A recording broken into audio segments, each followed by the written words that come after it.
Good morning students, लक्ष्य में आपका स्वागत है। मैं अभी जीनर डायोड के आगे का वीडियो बना रहा हूँ और आज मैं पिछले जो लेक्चर में मैंने बताया था जीनर ब्रेकडाउन, और आज मैं बताने वाला हूँ एवलांच ब्रेकडाउन क्या होता है। करेक्ट, अच्छे से देखिएगा एवलांच ब्रेकडाउन को, बहुत बारीक से मैं धीरे धीरे समझाऊँगा। पिछली बार डाउट्स आने लगा कि नहीं सर एवलांच समझ में नहीं आया, तो मैं एवलांच ब्रेकडाउन बता रहा हूँ। ध्यान से देखिएगा, समझने की कोशिश कीजिएगा।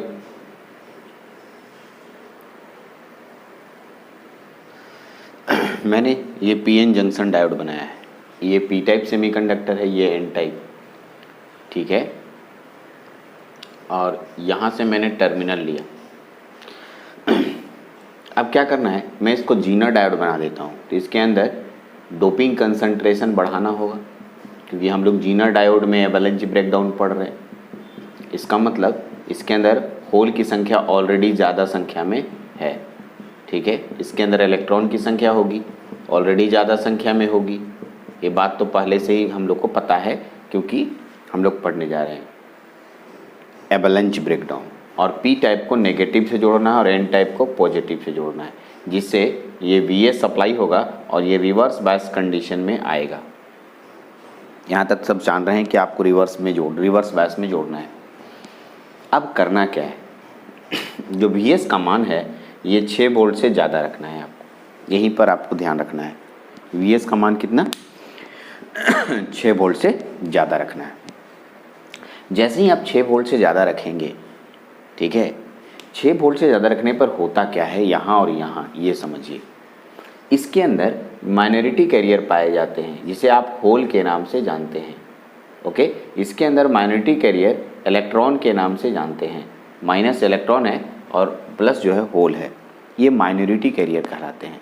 फिर से एक बार, ठीक है, किसी भी एन टाइप सेमीकंडक्टर में जो इलेक्ट्रॉन होता है वो मेजॉरिटी चार्ज कैरियर होता है और होल जो होता है वो माइनॉरिटी चार्ज कैरियर होता है।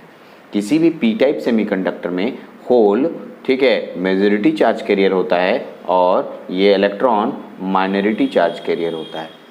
तो मैंने क्या बोला, यदि वीएस का मान 6 वोल्ट से ज़्यादा रखना है तो minority charge career P side का और एन साइड का एक्सेलरेट हो जाएगा।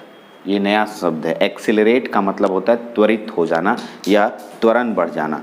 क्या मैंने बोला, त्वरित हो जाना या त्वरण बढ़ जाना, ठीक है। त्वरण आप समझते हैं, एक्सेलरेशन का मतलब उसका वेलोसिटी इंक्रीज होगा टाइम के रेस्पेक्ट में। जैसे जैसे टाइम बढ़ेगा वैसे वैसे वेलोसिटी बढ़ेगा, ठीक है। इसका मतलब इसका काइनेटिक एनर्जी, इसके अंदर के माइनॉरिटी चार्ज कैरियर का काइनेटिक एनर्जी बढ़ना शुरू हो जाएगा। चलिए, अगर ये माइनॉरिटी चार्ज कैरियर का काइनेटिक एनर्जी बढ़ेगा, ध्यान से सुनिएगा, तो क्या करता है, अंदर में इसमें उपस्थित है सिलिकॉन एटम।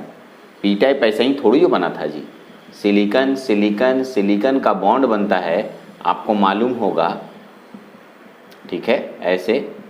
और सिलिकॉन का बॉन्ड होने के साथ साथ इसके अंदर एल्यूमिनियम नाम का तत्व होता है, जिससे ये वैकेंसी क्रिएट होता है। तो ये जो होल है, ये होल है और इसमें फ्री इलेक्ट्रॉन है, ये वाला, इसको माइनॉरिटी चार्ज कैरियर बोलते हैं। ये जो है, इसके अंदर जो फ्री इलेक्ट्रॉन होते हैं, जिसे हम लोग माइनस के नाम से जानते हैं, ये एक्सेलरेट होता है और एटम से जाके टकराता है।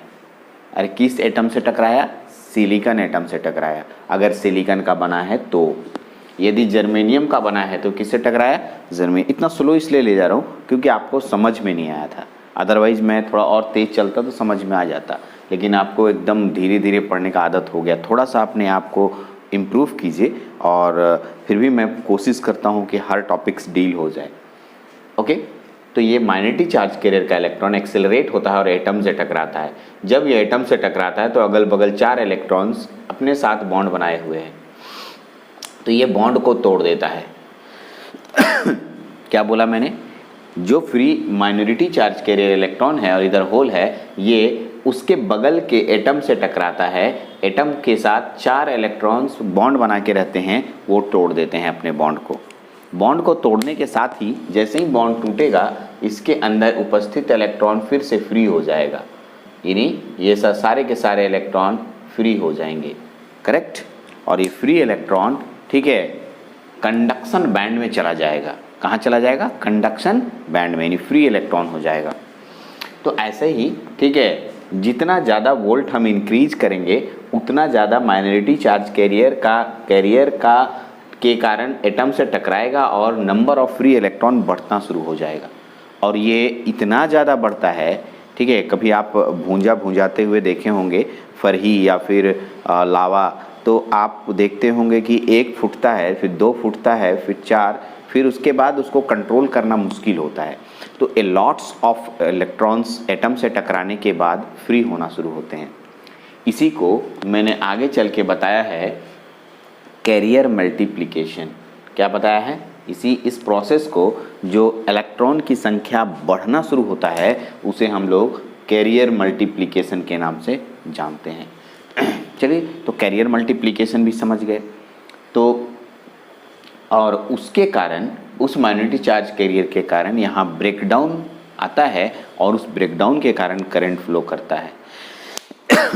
कैरियर मल्टीप्लिकेशन में क्या हुआ? नंबर ऑफ चार्ज कैरियर की संख्या बढ़ते चला गया और बढ़ने के साथ ही इलेक्ट्रॉन्स का मूवमेंट होने लगा। इलेक्ट्रॉन के मूवमेंट से करंट फ्लो होने लगा और उसी को हम लोग जीनर करंट के नाम से जानते हैं। ठीक है, मैं इसी को अंग्रेजी में इस बार अपने से ट्रांसलेट किया हूँ, ध्यान दीजिएगा, एकदम इजी लैंग्वेज में। The avalanche breakdown is observed in the Zener diode. सही बात है, एवलेंच ब्रेकडाउन जीनर डायोड में ऑब्जर्व किया गया। Having VZ greater than 6 volt, जिसके पास जीनर वोल्टेज का मान 6 वोल्ट से ज़्यादा होगा। किसी किसी किताब में 7 वोल्ट, किसी किसी किताब में 8 वोल्ट लिखता है।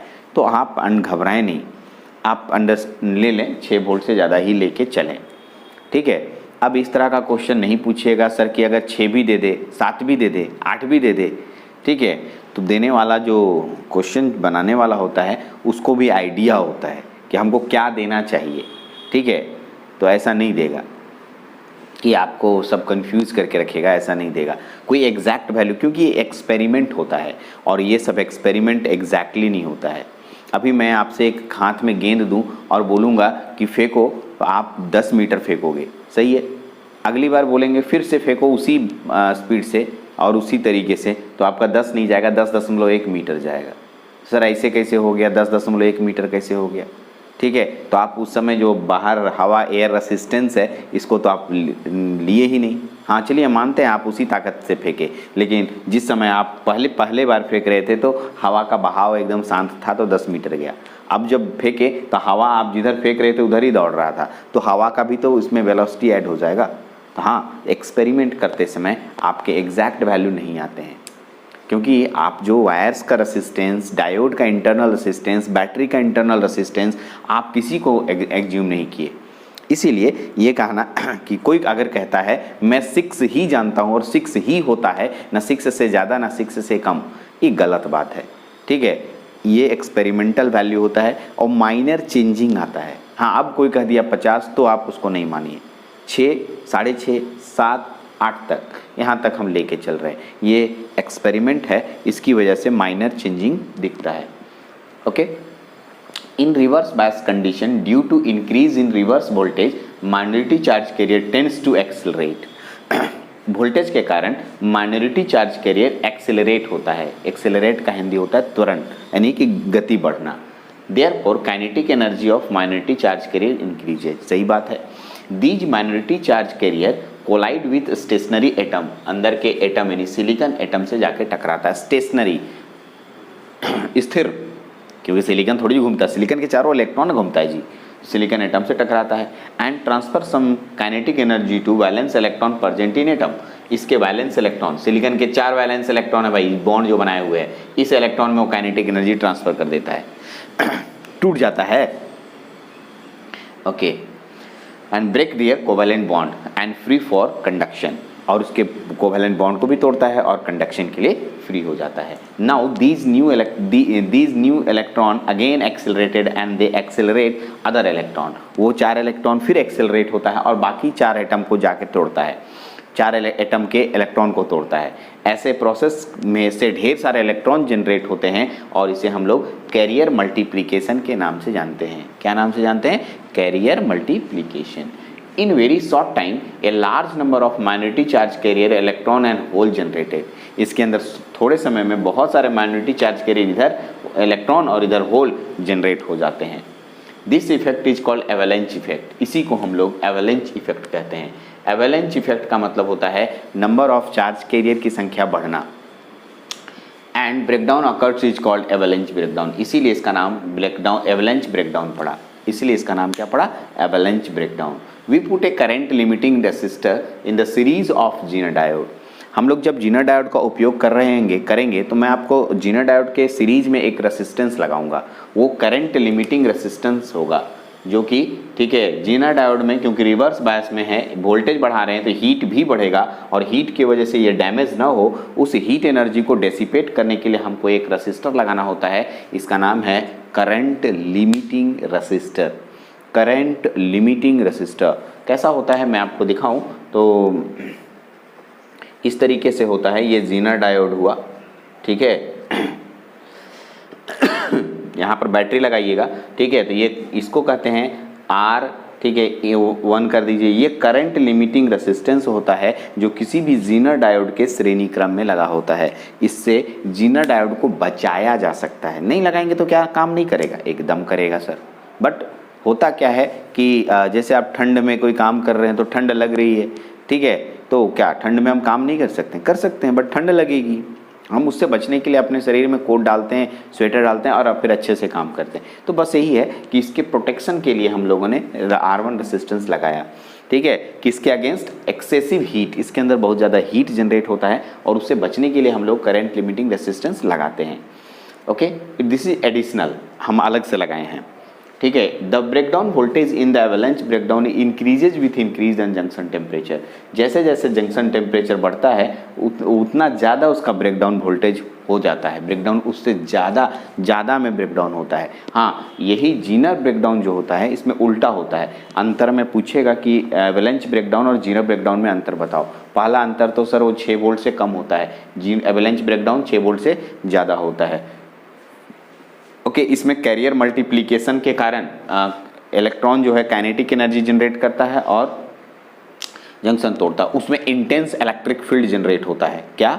इंटेंस इलेक्ट्रिक फील्ड जनरेट होता है और उसी इंटेंस इलेक्ट्रिक फील्ड के कारण जंक्शन टूटता है. ओके, इसमें कैरियर मल्टीप्लिकेशन के कारण जंक्शन टूटता है. ओके, उसमें टेम्परेचर बढ़ाने पर, जंक्शन टेम्परेचर बढ़ाने पर जो ब्रेकडाउन वोल्टेज है वो घटता है. इसमें जंक्शन टेम्परेचर बढ़ने पर ब्रेकडाउन वोल्टेज बढ़ता है. तो कुल मिला के 3 अंतर मैंने बताया आपको. इस तीनों अंतर को अच्छे से आप नोट कर सकते हैं तो आपका एक अंतर मिल जाएगा. तो यहाँ पर मैंने आपको एवेलेंच ब्रेकडाउन ख़त्म किया. तो एवेलेंच ब्रेकडाउन जब मैंने फिनिश्ड किया, ठीक है, तो अब क्वेश्चन उठता है एवेलेंच ब्रेकडाउन के बाद मैं आपको इस जीनर डायोड के एप्लीकेशन के बारे में बताऊँगा.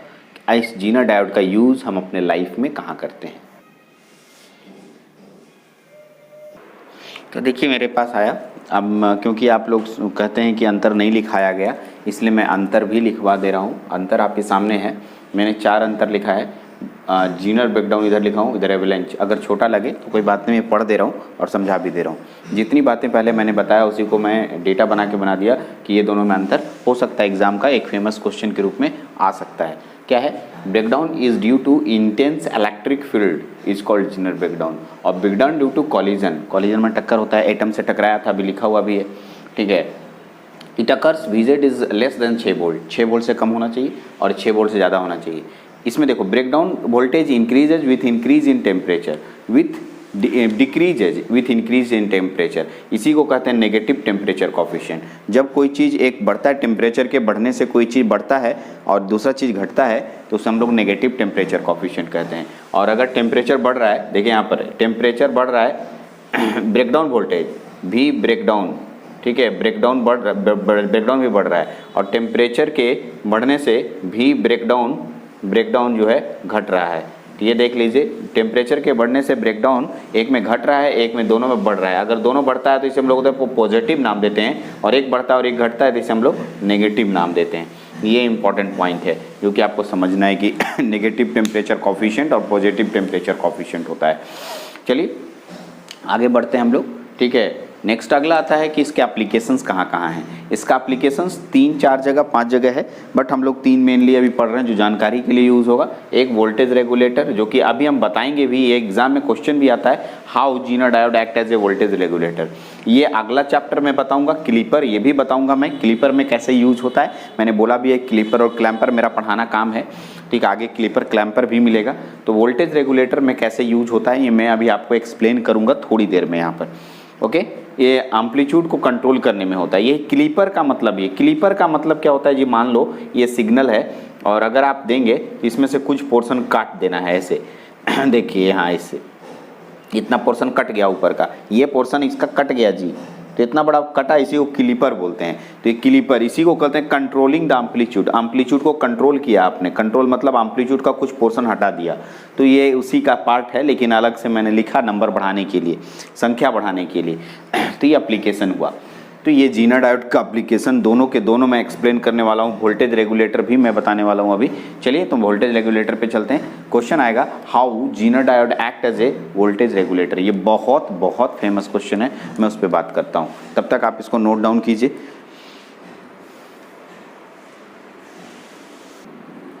चलिए तो आते हैं एक और इम्पॉर्टेंट क्वेश्चन जिसको मैं VVA लगाया हूँ, आप देख सकते हैं कि how zener diode act as a voltage regulator. बहुत इंपॉर्टेंट क्वेश्चन है, शॉर्ट क्वेश्चन में ये क्वेश्चन बहुत बार पूछा गया है कि जीनर डायोड जो है वोल्टेज रेगुलेटर की तरह कैसे काम करता है। मान लीजिए इसको यहाँ तो पूरा मैंने लिखा है एग्ज़ाम में लिखने के लिए, मैं समझाने की कोशिश करता हूँ। मान लिया मेरे पास एक बल्ब है और बल्ब है 6 वोल्ट का। कितना वोल्ट का? 6 वोल्ट का। यही 6 वोल्ट बल्ब यहाँ लोड की तरह काम करेगा। मिलाते भी जाऊँगा, समझाते भी जाऊँगा, ठीक है। ये 6 वोल्ट है, 6 वोल्ट का बल्ब है और यहाँ बल्ब जो है यहाँ से, ठीक है, सबसे पहले मैं सप्लाई देता हूँ, जीनर डायोड नहीं लगा रहा हूँ, और जो सप्लाई वोल्टेज है मेरे पास ये VS बोलते हैं इसको, ठीक है, 20 वोल्ट का। मेरे पास कितना वोल्ट है? इनपुट सप्लाई वोल्टेज 20 वोल्ट है और मेरे पास यहाँ पर एक बल्ब है और ये कितना वोल्ट का है? 6 वोल्ट का है, ठीक है। अब सोचिए, आप एक बात सोचिए कि यदि मैं 20 वोल्ट सप्लाई दूं और 6 वोल्ट वाले बल्ब को जलाने की कोशिश करूं, ऑन करने की कोशिश करूं, तो ये बल्ब फ्यूज कर जाएगा, नहीं जल पाएगा। ऐसी स्थिति में हमको बल्ब जलाना है। अब आप सोचिए कि ये 20 वोल्ट का सप्लाई 6 वोल्ट वाले बल्ब को कैसे ऑन करेगा? पॉसिबल नहीं है, क्योंकि इतना ज़्यादा वोल्टेज है कि ये बल्ब को डिस्ट्रॉय कर देगा। सप्लाई ज़्यादा और रेटिंग वोल्टेज का कम रहेगा तो बल्ब नहीं ऑन हो पाएगा। ऐसी स्थिति में हम क्या करेंगे, ठीक है, हम इसके समानांतर क्रम में अब छोड़ इस बल्ब को हटा देते हैं। चलिए बल्ब हटा देते हैं थोड़ी देर के लिए, बल्ब हटा देते हैं। तो अब मैं यहाँ जीनर डायोड हटा दिया, या सॉरी बल्ब हटा दिया। अब ये जीनर डायोड मैं लगा देता हूँ। जीनर डायोड रिवर्स बायस में काम करता है। आप देखिए यहाँ पर मैंने जीनर डायोड लगाया, ठीक है। जीनर डायोड जब लगाया तो VS यहाँ पर हो गया। तो अब आपको मालूम होगा कि जो हमारे पास VS सप्लाई वोल्टेज है, जीनर डायोड जितना वोल्ट पे काम करता है, तो आपके पास 2 तरीके का यहाँ पर ब्रेकडाउन है। अब देखिए ये जीनर डायोड कितना वोल्ट पे काम करता है। यहाँ पर आपको जीनर ब्रेकडाउन और बैलेंस ब्रेकडाउन बताए हैं और मैंने इंट्रोडक्शन बताया है ये 3 वोल्ट से लेकर 200 वोल्ट तक में काम करता है। आपको जो मन करता है उतना वोल्ट आप यहाँ ले सकते हैं। मान लिया मैंने जीनर डायोड यूज किया 4 वोल्ट का, नहीं 6 वोल्ट का। कितना वोल्ट वाला जीनर डायोड यूज किया? 6 वोल्ट का। तो आप इनपुट में आप चाहे कुछ भी दे दीजिए, ये जीनर डायोड के अक्रॉस जो वोल्टेज नापा जाएगा ये 6 वोल्ट ही रहेगा। जीनर डायोड के अक्रॉस कितना वोल्ट होगा?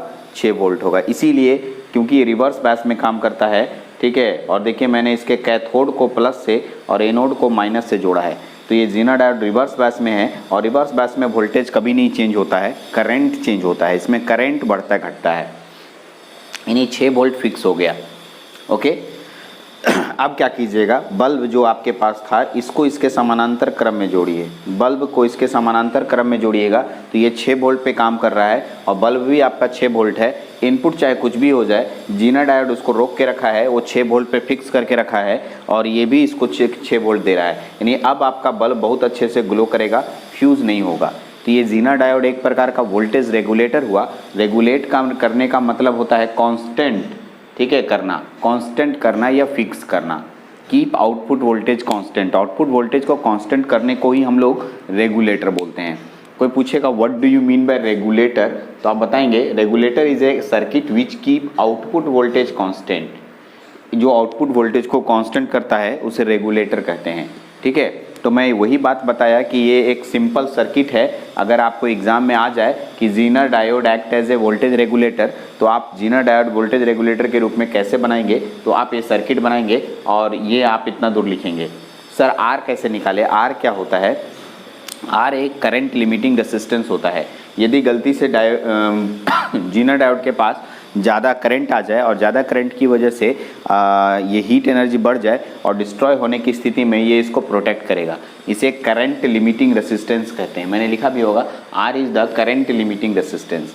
यदि मैं आर का मान निकालना चाहूँ तो केवीएल निकाल के देखिएगा, वीजेड है, वी इन है और इसमें जो करंट फ्लो करता है वो करंट वे में दिखाता हूँ, आप देख लीजिए। इसमें जो करंट फ्लो करता है, इधर जो करंट आता है इस करंट का नाम होता है आई, ठीक है। इधर जो जाएगा, इधर करंट जाएगा, इस करंट का नाम होगा आई जेड और इधर जो करंट जाएगा इस करंट का नाम होगा आई एल। तो आप नोड जानते हैं, ये एक नोड हुआ, आने वाला करंट बराबर जाने वाला करंट, आने वाला करंट आई है, जाने वाला करंट आई जेड और आई एल है, इसलिए आई बराबर I Z plus I L होगा। और यदि मैं आर का मान निकालूंगा तो आप इसमें से पूरा सर्किट लगाएंगे केवीएल, तो V in minus V Z by I आएगा। वी बाई आई को आर बोलते हैं। यहाँ दो वोल्टेज है, वी जेड और वी इन, ठीक है। तो इस तरीके से मैंने एक सिंपल सा क्वेश्चन बनाया और ये बहुत बहुत बहुत बहुत इंपॉर्टेंट क्वेश्चन है कि how zener diode act as a voltage regulator. आप इसको बहुत इंपॉर्टेंट मान के चलेंगे, इन एग्ज़ाम में ये क्वेश्चन रहेगा ही, ठीक है। इसलिए आप इसको अच्छे से देखिए। और मैंने आपको सिर्फ इतना बताया कि किसी भी जीनर डायोड को जोड़िएगा रिवर्स बैच में तो उसका जो वोल्टेज होता है उसे जीनर वोल्टेज कहते हैं और वो जीनर वोल्टेज फिक्स होता है, वो चेंज नहीं होता है। और इसी कारण से उसके समानांतर क्रम में किसी भी लोड को लगा दीजिएगा तो जो जीनर का वोल्टेज होगा वही लोड का वोल्टेज होगा। इसीलिए जीनर डायोड का उपयोग वोल्टेज रेगुलेटर में किया जाता है, ठीक है। तो ये था पूरा जीनर डायोड। मैंने जितना कोशिश किया कि जीनर डायोड के हर पॉइंट्स को डिस्कस करने का, यहाँ तक जीनर डायोड मैंने बताया। अब जो आगे हम बताएंगे वो एलईडी हो सकता है, फोटो डायोड भी हो सकता है, देखते हैं आगे का टॉपिक। लेकिन ये जीनर डायोड था, आपके सामने जीनर डायोड का पूरा डिस्क्रिप्शन आया। इससे रिलेटेड कोई भी डाउट्स होगा मेरे व्हाट्सएप पे या डाउट क्लास में पूछ सकते हैं। चलिए, तो इस लेक्चर में इतना ही रखते हैं। Thank you.